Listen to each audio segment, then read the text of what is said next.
जय जगन्नाथ शुभ सकाळ। आज हूँ 4 फेब्रुआरी मंगलवार। आज दिन भरी अनेक गुड़िए गुरुत्वपूर्ण खबर आसी अनेक नुआ नियम राज्य में लागू होगा जाऊँगी। तेज आसतु आज दिन 20 बड़ खबर उपर नजर पकाइबा। वीडियो भल लगे आपण भल पाइबा स्वरूप गोटे गोटे लाइक निश्चित करदे। एथिस आपण केउ जिल्लार यह खबर देखुंत कमेंट कर जनईदेवे। आजिर प्रथम खबर आज पवित्र माघ सप्तमी बुड़ चंद्रभागे पवित्र माघ सप्तमी बुड़ चंद्रभागे हेब लक्षाधिक श्रद्धालु समागम। चंद्रभागा तीर्थ पुष्करिणी रे लक्षाधिक श्रद्धालु बुड़ पकाइबे।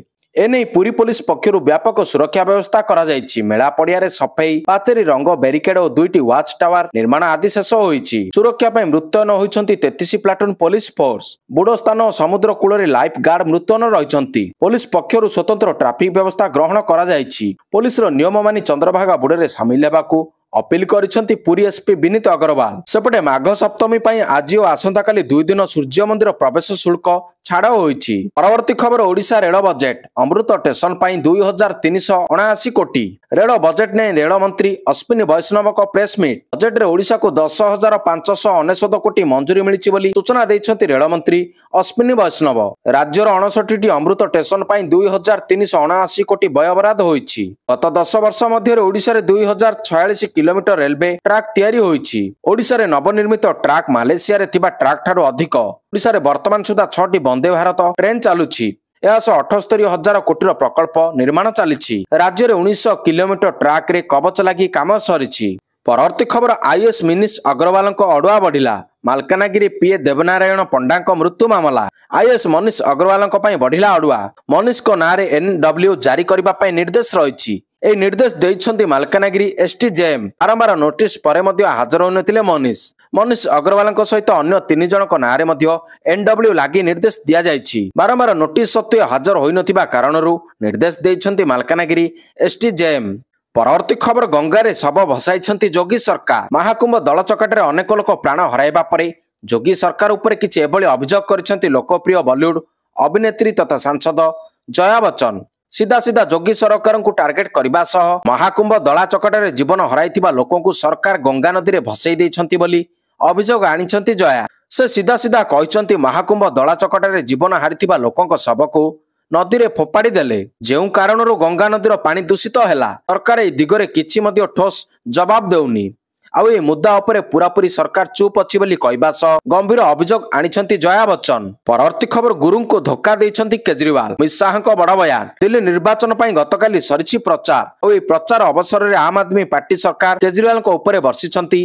केंद्र गृहमंत्री अमित शाह केजरीवाल को उपरे वर्षिबा सह शाह भोटर को अपील करी कहिसन्ति एथर निर्वाचन रे पद्मर बटन को एते मात्रा रे दबाओ। केजरीवाल को उपरे वर्षिबा सह शाह भोटर मान को अपील करी कहिसन्ति एथर निर्वाचन रे पद्मर बटन को एते मात्रा रे दबाओ जेमिति दुर्नीति और भ्रष्टाचार रो विशाल महल भुसुड़ी पड़िबो। प्रचार शेष दिन रे अमित शाह केजरीवाल को टार्गेट करी कहिसन्ति भ्रष्टाचार विरोध रे सबुबेले लड़ाई करि आसुतिबा कथा कहतिबा केजरीवाल आज निजे गोटिए भ्रष्टाचार रो मूर्ति पालटि जाइछन्ति। परवर्ती खबर पुणी हंसिता अनिल को घांटुची आयकर विभाग खोलिब गुमर। प्रधानमंत्री प्रमुख सचिव पीके मिश्र झील और ज्वाईर परिचय देवा सह नाम परिवर्तन करी बड़बड़िया को ठकिथिबा हाई प्रोफाइल ठक जोड़ी हंसिता अभिलिप्सा औरफ विष्णुप्रिया चांद और अनिल कुमार महांती एवं झारपड़ा जेल रे दिन काटुछंती। एभली स्थिति रे सोमवार आयकर विभाग एक टीम झारपड़ा जेल रे पहुंची हंसिता एवं अनिल को पचराउचरा आरंभ करिछि। पूर्व आयकर विभाग 16टी स्थान रे चढ़ाऊ करी अनेक तथ्य हासिल करिछि। एपरिक 58 कोटी बेनामी संपत्ति प्रमाण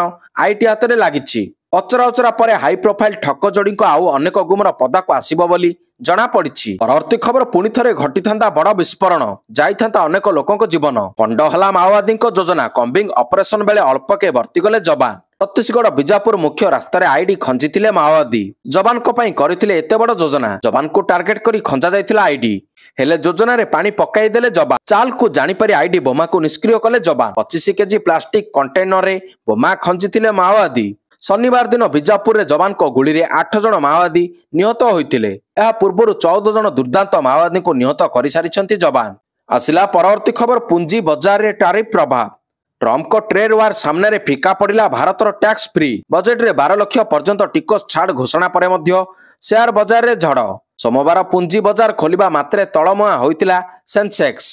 बीएसई सेंसेक्स 700 पॉइंट पर्यंत ह्रास पाई। बीएसई सेंसेक्स 700 पॉइंट पर्यंत ह्रास पाई। निफ्टी 200 अंकु अधिक खसी। अमेरिका और कनाडा मध्य टारिफ युद्ध पर भारतीय शेयर बाजार निम्नगामी होइछि।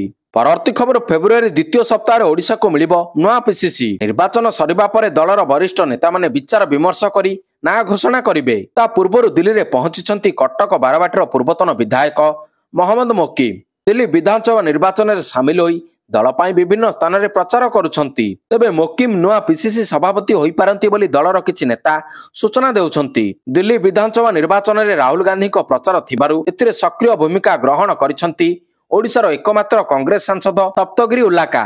पीसीसी सभापति होई पारंती बोली कुहा जाउथिले मध्य सप्तगिरी आग्रही नथिबा सूचना मिलिछि। एणु एबे मोकिम को समेत कांग्रेस वरिष्ठ नेता भक्तचरण दासक नामକୁ ନେଇ ମଧ୍ୟ चर्चा जोर धरिछि। आसिला परवर्ती खबर यात्रा रे नग्नता संपूर्ण निषिद्ध करने को कड़ा निर्देश देले बीएमसी कमिशनर। यात्रा पार्टी मालिकों को दियागला शेष चेतावनी।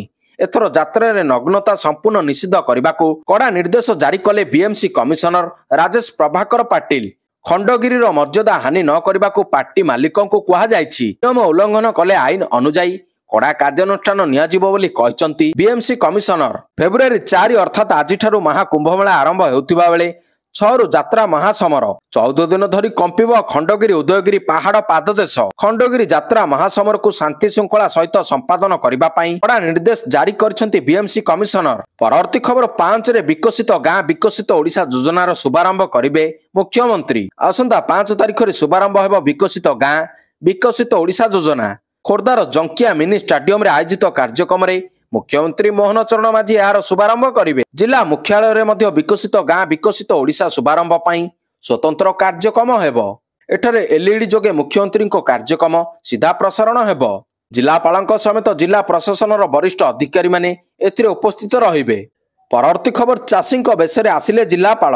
एक्शन मोड रे भद्रक जिलापाल चाषी बेशरे पहुंचिले अनियमितता देखि अधिकारी को कले शोकज नोटिस। सकाळु सकाळु हाफ पैंट सांग को टी शर्ट पिंधि मंडी रे पहुंची गले जिलापाल।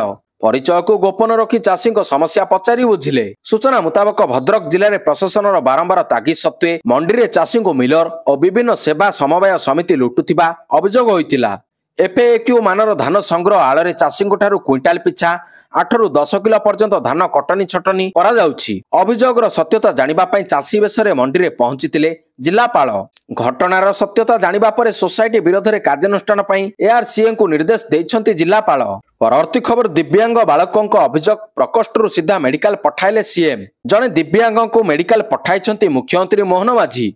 अभियोग प्रकोष्ठ रे स्वास्थ्य अवस्था बुझी तुरंत मेडिकल पठाइछंती मुख्यमंत्री। चिकित्सा पई सरकार को सहायता मागिबा आशारे 12 वर्षर बालक मुख्यमंत्री अभियोग प्रकोष्ठ आसीथिबा सूचना मिलिथिला। एम्बुलेंस जोगे नाबालक को कैपिटल हॉस्पिटल निया जायथिबा जणा पड़िछि। प्राथमिक टेस्ट पर चिकित्सा कराजिबो। समस्त चिकित्सा दायित्व सरकार नेबे बोली सूचना रहिछि। परवर्ती खबर सोनिया को नारे मामला। राष्ट्रपति विरोध में आपत्तिजनक मंतव्य घटना। सोनिया राहुल और प्रियंका गांधी विरोध में मामला रुजु। बजेट अधिवेशन प्रथम दिवस रे संसद रे राष्ट्रपति द्रौपदी मुर्मू अभिभाषण पर कांग्रेस नेत्री सोनिया गांधी राष्ट्रपति को पुअर लेडी बोली कहवा मंतव्य को नहीं राजनीति सरगरम रही। ए मामला रे सोनिया गांधी विरोध में मुजफ्फरपुर कोर्ट रे मामला रुजु होइछि। देशर सर्वोच्च संवैधानिक पद को असम्मान करथिबा अभियोग रे सोनिया विरोध में एफआईआर रुजु करबा सह स्थानीय आईनजीवी सुधीर ओझा शनिवार कोर्ट रे अभियोग दाखल करिसंती। राहुल गांधी और प्रियंका गांधी भद्रांकु सह अभियुक्त भाव में घोषणा करबा सह सेमानक विरोध में मध्य आईनगत कार्यानुष्ठान ग्रहण करा जाऊ बोली ओझा दाबी करिसंती। परवर्ती खबर प्रधानमंत्री मोदी प्रोटोकॉल रे परिवर्तन। महाकुंभ रे रहिबे 1 घंटा स्नान एवं गंगा पूजा करिवे। महाकुंभ रे स्नान नै बुधवार फेब्रुआरी 5 रे प्रधानमंत्री मोदी प्रयागराज आसिबे। तेबे तांकर प्रोटोकॉल रे परिवर्तन होइछि। प्रधानमंत्री को कार्यक्रम को छोट करा जाइछि। केवल 1 घंटा पई प्रधानमंत्री मोदी प्रयागराज रे रहिबे। इस समय रे से केवल संगम स्नान एवं गंगा पूजा करिवे। एहा व्यतीत पूर्वरु स्थिर होइतिबा सब कार्यक्रम को बातिल करा जाइछि। परवर्ती खबर वैकुंठ धाम आश्रम जबरदखल मामला। हाईकोर्ट रु मामला प्रत्याहार कला वैकुंठ धाम आश्रम। बीडीए रे उच्छेद नोटिस को नहीं चैलेंज करथिले आश्रम। सूचना थाउ कि नवेम्बर 18 तारिख रे साधारण प्रशासन बीडीए और भुवनेश्वर तहसील मिलित टीम वैकुंठ धाम आश्रम 2 घंटा धरी मापचुप करथिला। पाखापाखि 8 कोटी टंका मूल्यर सरकारी जमीरे बेन मंडप कोठा और रोषैशाला निर्माण होइतिबा जणा पड़ितिला। एहा परे नवेम्बर 21 रे आश्रम भंगा जिबा नै निष्पत्ति हेबा सह आश्रम को नोटिस जारी करागला। ଏବଂ ଆଶ୍ରମରୁ ଜିନିଷପତ୍ର ଖାଲି କରିବା ପାଇଁ ଘୋଷଣା କରାଯାଇଥିଲା। ହେଲେ ଉଚ୍ଛେଦର ଠିକ୍ ଦିନକ ପୂର୍ବରୁ ହାଇକୋର୍ଟଙ୍କ ଦ୍ୱାରସ୍ଥ ହୋଇଥିଲେ ଆଶ୍ରମ କର୍ତ୍ତୃପକ୍ଷ। ଏହା ଏକ ଯୋଗାସନ ଶିକ୍ଷା କେନ୍ଦ୍ର ବୋଲି ସତ୍ୟପାଠରେ ଦର୍ଶାଇଥିଲେ କର୍ତ୍ତୃପକ୍ଷ। ଆହୁରି ମଧ୍ୟ 2022ରେ ସ୍କୁଲ ଓ ଗଣଶିକ୍ଷା ବିଭାଗ ପକ୍ଷରୁ ସାଧାରଣ ପ୍ରଶାସନ ବିଭାଗକୁ ଲେଖାଯାଇଥିବା ଚିଠିକୁ ଦାଖଲ କରାଯାଇଥିଲା। ତ ଚିଠିରେ ଗଣଶିକ୍ଷା ବିଭାଗ ଏହି ଜମିକୁ ଟ୍ରଷ୍ଟ ନାମରେ କରିବା ଲାଗି ସୁପାରିଶ କରିଥିବା ଦର୍ଶାଯାଇଥିଲା। ହାଇକୋର୍ଟ ମଧ୍ୟ ବିଡିଏର ଉଚ୍ଛେଦ ଉପରେ ରିହାତିଦେଶ ଜାରି କରିଥିଲେ। ହାଇକୋର୍ଟ ସାଧାରଣ ପ୍ରଶାସନ ବିଭାଗକୁ ଜବାବ ମାଗିବା ପରେ ଆଶ୍ରମର ଜାଲିଆତି ଜଣାପଡ଼ିଥିଲା। ଆଉ ଜାନୁଆରୀ 10 ତାରିଖରେ ହାଇକୋର୍ଟ ବିଚାରପତି ଜଷ୍ଟିସ ବିପି ରାଉତରାୟ ଉଚ୍ଛେଦ ରିହାତିଦେଶକୁ ହଟାଇଥିଲେ। ଜଷ୍ଟିସ ବିପି ରାଉତରାୟ ଉଚ୍ଛେଦ ରିହାତିଦେଶକୁ ହଟାଇଥିଲେ। ପରବର୍ତ୍ତୀ ଖବର, ନବୀନଙ୍କୁ ଭେଟିଲେ ଅଙ୍ଗନବାଡି କର୍ମୀ। ନବୀନ ପଟ୍ଟନାୟକଙ୍କୁ ଭେଟିଛନ୍ତି ଅଙ୍ଗନବାଡି କର୍ମୀ ଓ ସହାୟକ ସଂଘ। ସୋମବାର ସନ୍ଧ୍ୟାରେ ଅଲ ଓଡ଼ିଶା ଅଙ୍ଗନବାଡି କର୍ମୀ ଓ ସହାୟିକା ସଂଘର ଏକ ପ୍ରତିନିଧି ଦଳ ବିରୋଧୀ ଦଳର ନେତା ନବୀନ ପଟ୍ଟନାୟକଙ୍କୁ ଭେଟିଛନ୍ତି। ଏହି ଅବସରରେ ସେମାନେ ଓଡ଼ିଶାରେ ଜାତୀୟ ଶିକ୍ଷାନୀତି ଲାଗୁ ହେବା ପରେ ହେଉଥିବା ସମସ୍ୟାକୁ ନେଇ ନବୀନଙ୍କ ସହ ଆଲୋଚନା କରିଥିଲେ। ଏହି ଆଲୋଚନା ସମୟରେ ଶିଶୁ ବାଟିକାରେ ଅଙ୍ଗନବାଡି କର୍ମୀଙ୍କୁ ଶିକ୍ଷକ ଭାବରେ ନିଯୁକ୍ତି ଦେବା, ପଦୋନ୍ନତି ତଥା ସେମାନଙ୍କ ସରକାରୀ କର୍ମଚାରୀ ମାନ୍ୟତା ଆଦି ପ୍ରସଙ୍ଗରେ ସେମାନେ ବିରୋଧୀ ଦଳର ନେତାଙ୍କ ଦୃଷ୍ଟି ଆକର୍ଷଣ କରିଥିଲେ। ପରବର୍ତ୍ତୀ ଖବର, ନିର୍ବାଚନ ଆୟୋଗଙ୍କ ବଡ଼ ନିଷ୍ପତ୍ତି। ଫେବୃଆରୀ 5ରେ ସନ୍ଧ୍ୟା 6:30 ଯାଏଁ ଏକ୍ଜିଟ୍ ପୋଲ୍ ଉପରେ ବ୍ୟାନ୍। ଦିଲ୍ଲୀରେ 2 ଦିନ ପରେ ଫେବୃଆରୀ 5ରେ 70 ଆସନ ପାଇଁ ମତଦାନ ହେବ। ମତଦାନ ପୂର୍ବରୁ ନିର୍ବାଚନ ଆୟୋଗ ଏକ ବିଜ୍ଞପ୍ତି ଜାରି କରିଛନ୍ତି। ନିର୍ବାଚନ ଆୟୋଗଙ୍କ ନିର୍ଦ୍ଦେଶ ଅନୁସାରେ ଫେବୃଆରୀ 5ରେ ସକାଳ 7ଟାରୁ ସନ୍ଧ୍ୟା 6:30 ଯାଏଁ ଏକ୍ଜିଟ୍ ପୋଲ୍ ଉପରେ ସମ୍ପୂର୍ଣ୍ଣ ବ୍ୟାନ୍ ରହିବ। ନିର୍ଦ୍ଦେଶନାମା ଅନୁସାରେ ଯେ ପର୍ଯ୍ୟନ୍ତ ମତଦାନ ଚାଲିବ ସେହି ପର୍ଯ୍ୟନ୍ତ କୌଣସି ଏକ୍ଜିଟ୍ ପୋଲ୍ ପ୍ରସାରଣ ହେବ ନାହିଁ। ପରବର୍ତ୍ତୀ ଖବର, ଯୁକ୍ତ 2 ପରୀକ୍ଷା ପ୍ରସ୍ତୁତି। ଆଜି ବସିବ ବୈଠକ। ଯୁକ୍ତ 2 ପରୀକ୍ଷା ପ୍ରସ୍ତୁତି ବୈଠକ ଆଜି ବସିବ। ଦିନ 10ଟାରେ ମୁଖ୍ୟ ଶାସନ ସଚିବ ଏହାର ସମୀକ୍ଷା କରିବେ।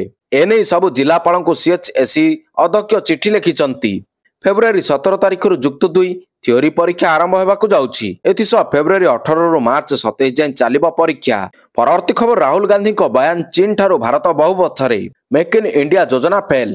କେନ୍ଦ୍ର ସରକାର ଆରମ୍ଭ ସିନା କରିଥିଲେ କିନ୍ତୁ ସଫଳ କରିପାରିଲେ ନାହିଁ। Manufacturing sector flop. ଚୀନ ଠାରୁ ଆମେ ବହୁତ ପଛରେ ପଡ଼ିଛୁ। ଏପରି କହି ସଂସଦରେ କେନ୍ଦ୍ର ସରକାରଙ୍କୁ ଟାର୍ଗେଟ କରିଛନ୍ତି ଲୋକସଭାର ବିରୋଧୀ ଦଳ ନେତା ରାହୁଲ ଗାନ୍ଧୀ। ରାଷ୍ଟ୍ରପତିଙ୍କ ଅଭିଭାଷଣର ଧନ୍ୟବାଦ ପ୍ରସ୍ତାବ ଆଲୋଚନାରେ ସିଧାସଳଖ କେନ୍ଦ୍ରକୁ ନିଶାନା କରିଛନ୍ତି। ରାହୁଲ କହିଛନ୍ତି, ଚୀନ ଆମର ଉଭୟ ମାର୍କେଟ ଓ ସୀମାକୁ ମାଡ଼ି ବସିଛି, ହେଲେ ସରକାର ମାନୁନାହାନ୍ତି। କଟାକ୍ଷ କରି ରାହୁଲ କହିଛନ୍ତି, ଯଦି ଆମର ମ୍ୟାନ୍ୟୁଫ୍ୟାକ୍ଚରିଂ ଭଲ ଥାନ୍ତା ତାହେଲେ ଟ୍ରମ୍ପଙ୍କ ଶପଥ ସମାରୋହରେ ଯୋଗ ଦେବା ପାଇଁ ନିମନ୍ତ୍ରଣ ଯୋଗାଡ଼ କରିବାକୁ ବୈଦେଶିକ ମନ୍ତ୍ରୀ ବାରମ୍ବାର ଆମେରିକା ଗସ୍ତ କରିନଥାନ୍ତେ, ବରଂ ଟ୍ରମ୍ପ ନିଜେ ଡାକିଥାନ୍ତେ। ଯୁବଗୋଷ୍ଠୀଙ୍କୁ ମଧ୍ୟ ଚାକିରି ଦେବାରେ ସରକାର ଫେଲ୍ ବୋଲି କହିଛନ୍ତି ରାହୁଲ। କେବଳ ସେତିକି ନୁହେଁ, ଦେଶର ନିର୍ବାଚନ ପ୍ରକ୍ରିୟା ଓ ସମ୍ବିଧାନ ସୁରକ୍ଷା ନେଇ ମଧ୍ୟ ସେ ଉଦ୍ବେଗ ପ୍ରକାଶ କରିଛନ୍ତି। ପରବର୍ତ୍ତୀ ଖବର, ସୌନ୍ଦର୍ଯ୍ୟକରଣ ନାଁରେ ଆଧ୍ୟାତ୍ମିକ ଦିଗକୁ ଅଣଦେଖା। ବିକାଶ ନାଁରେ ପ୍ରାଚୀନ ସଂସ୍କୃତିକୁ କ୍ଷୁଣ୍ଣ କରାଯିବାର ଅଭିଯୋଗ ଆସିଛି। ଶ୍ରୀ ଜଗନ୍ନାଥଙ୍କ କୋଟି କୋଟି ଭକ୍ତଙ୍କ ମନରେ ଏହା ଆଘାତ ଦେଇଛି। ଶ୍ରୀମନ୍ଦିର ସିଂହଦ୍ୱାର ନିକଟରେ ପତିତପାବନ ମନ୍ଦିର ଉପରେ ଥିବା ଦଶାବତାର ମୂର୍ତ୍ତିକୁ ଅପସାରଣ କରାଯାଇଛି। ଦଶାବତାର ମୂର୍ତ୍ତିକୁ ହଟାଯାଇ କରାଯାଇଛି ରୂପା ଛାଉଣି। ଯେତେବେଳେ ସେବାୟତ ଭକ୍ତ ସିଂହଦ୍ୱାର ଦେଇ ଶ୍ରୀମନ୍ଦିର ପ୍ରବେଶ କରୁଥିଲେ ସେତେବେଳେ ପତିତପାବନଙ୍କ ଦର୍ଶନ ସହିତ ଦଶାବତାର ମୂର୍ତ୍ତିଙ୍କୁ ଦର୍ଶନ କରୁଥିଲେ। କିନ୍ତୁ ଏବେ ସେହି ଦଶାବତାର ମୂର୍ତ୍ତିକୁ ଅପସାରଣ କରାଯାଇଥିବାରୁ ଦର୍ଶନରୁ ବଞ୍ଚିତ ହେଉଛନ୍ତି ସମସ୍ତେ। ଏହାକୁ ନେଇ ସେବାୟତ ଭକ୍ତ ଓ ବୁଦ୍ଧିଜୀବୀ କ୍ଷୋଭ ପ୍ରକାଶ କରିଛନ୍ତି। ସେମାନେ କହିଛନ୍ତି, ରୂପା ଛାଉଣି କରାଯିବା ଠିକ୍ କଥା, କିନ୍ତୁ ଐତିହ୍ୟ ପରମ୍ପରାର ବ୍ୟତିକ୍ରମ କାହିଁକି କରାଯିବ? ଏହାକୁ ଅପସଂସ୍କୃତି ଓ କଳା ପାହାଡ଼ ଭଳି କାମ ବୋଲି ସମାଲୋଚନା କରାଯାଇଛି। ପ୍ରାଚୀନ ଦଶାବତାର ମୂର୍ତ୍ତିକୁ ପୁନଃ ସ୍ଥାପନ କରିବାକୁ ଦାବି କରିଛନ୍ତି ସେବାୟତ ଓ ଭକ୍ତ। ପରବର୍ତ୍ତୀ ଖବର, ଡବଲ ଇଞ୍ଜିନ୍ ଦେବ ଡବଲ ଫାଇଦା। ଫେବୃଆରୀ 4ରୁ 7 ତାରିଖ ପର୍ଯ୍ୟନ୍ତ ଓଡ଼ିଶା ଗସ୍ତରେ ଆସିବେ ଷୋଡ଼ଶ ଅର୍ଥ କମିଶନ। ଗସ୍ତ ସମୟରେ କମିଶନଙ୍କ ଆଗରେ ରାଜ୍ୟ ସରକାର ଆଗାମୀ 5 ବର୍ଷ ଲାଗି କ'ଣ ଦାବି ରଖୁଛନ୍ତି ତାକୁ ନେଇ ଚର୍ଚ୍ଚା ଆଲୋଚନା ଆରମ୍ଭ ହୋଇଯାଇଛି। ମିଳିଥିବା ସୂଚନା ମୁତାବକ ଷୋଡ଼ଶ ଅର୍ଥ କମିଶନରେ ଦାବି ସମ୍ଭାବନା ଅଛି। 2,56,148 କୋଟି ଟଙ୍କା ଦାବି ରଖିବେ ସରକାର। ଏହାକୁ ରାଜ୍ୟ କ୍ୟାବିନେଟରେ ମଞ୍ଜୁରୀ ମିଳିସାରିଛି। ପ୍ରାକୃତିକ ବିପର୍ଯ୍ୟୟ ଲାଗି ସ୍ୱତନ୍ତ୍ର ପ୍ୟାକେଜ ଦାବି ହେବ। ଗ୍ରାମାଞ୍ଚଳକୁ ଉନ୍ନତ କରିବା ପାଇଁ ସମସ୍ତ ଅଞ୍ଚଳରେ ନେଟୱାର୍କ ସଂଯୋଗ ପରି କେତେକ ଗୁରୁତ୍ୱପୂର୍ଣ୍ଣ ଦାବି ରଖିପାରନ୍ତି ସରକାର। ସେପଟେ ରାଜ୍ୟ ଅର୍ଥ କମିଶନ ଗଠନରେ ବିଳମ୍ବ ହୋଇଥିବା କାରଣରୁ ରାଜ୍ୟ ସରକାରଙ୍କ ଦାବି ଉପରେ ପ୍ରଶ୍ନ ଉଠାଇଛନ୍ତି ବିରୋଧୀ। ପରବର୍ତ୍ତୀ ଖବର, ସମର୍ଥର ଫିଟୁଛି ଗୁମର ପରେ ଗୁମର। 2 ଦିନିଆ ରିମାଣ୍ଡରେ ସମ୍ବଲପୁର ସମର୍ଥ ଅନୁଷ୍ଠାନର ସମ୍ପାଦକ ହରିଶ୍ଚନ୍ଦ୍ର ଦାସ। ତାଙ୍କୁ ପୁଲିସ ଜେରା କରିବ। ଅନ୍ତେବାସୀଙ୍କୁ ନିର୍ଯାତନା, ମହିଳା ଅନ୍ତେବାସୀଙ୍କୁ ଦୁଷ୍କର୍ମ ଓ 6 ଜଣଙ୍କ ମୃତ୍ୟୁ ନେଇ କରାଯିବ ପଚରାଉଚରା। ଏହାଛଡ଼ା ଅନୁଷ୍ଠାନରେ ଅବ୍ୟବସ୍ଥା ନେଇ କାର୍ଯ୍ୟାନୁଷ୍ଠାନରେ ବିଭାଗୀୟ ଅବହେଳା ସମ୍ପର୍କରେ ମଧ୍ୟ ଖୋଳତାଡ଼ ଆରମ୍ଭ ହୋଇଛି। ସମର୍ଥ ସମ୍ପାଦକ ଏକ ସ୍କୁଲରେ ମଧ୍ୟ ଅନିୟମିତତା ନେଇ ଚଢ଼ାଉ କରିଛି ଶିକ୍ଷା ବିଭାଗ। ପରବର୍ତ୍ତୀ ଖବର, କୁଷ୍ଠ ରୋଗକୁ ନେଇ ଏବେ ମଧ୍ୟ ରହିଛି ଭିନ୍ନ ଭାବନା। समय बदलिछि किंतु बदली नाही लोकंक मानसिकता। ए जुगरे मनीष नुआ नुआ गवेषणा चिंता करुथिबा बेले सेही समय अस्पृश्यता और घृणार शिकार हेउचंती कुष्ठ आक्रांत परिवार। गाँव विताड़ित हेबा परे सहर में रहउचंती सत किंतु प्रत्येक मुहूर्त हेउचंती मानसिक निर्यातनार शिकार। विश्व स्वास्थ्य संगठन प्रतिनिधि ओडिशा गस्तरे आसी कुष्ठ आक्रांत स्थिति कले दुख प्रकाश। दर्शक बंधु यह थिला आज दिनर किछि मुख्य खबर। जदि खबर आपन को भल लागि थाए ताहाले वीडियो को बहुमात्रा शेयर करिवे। धन्यवाद।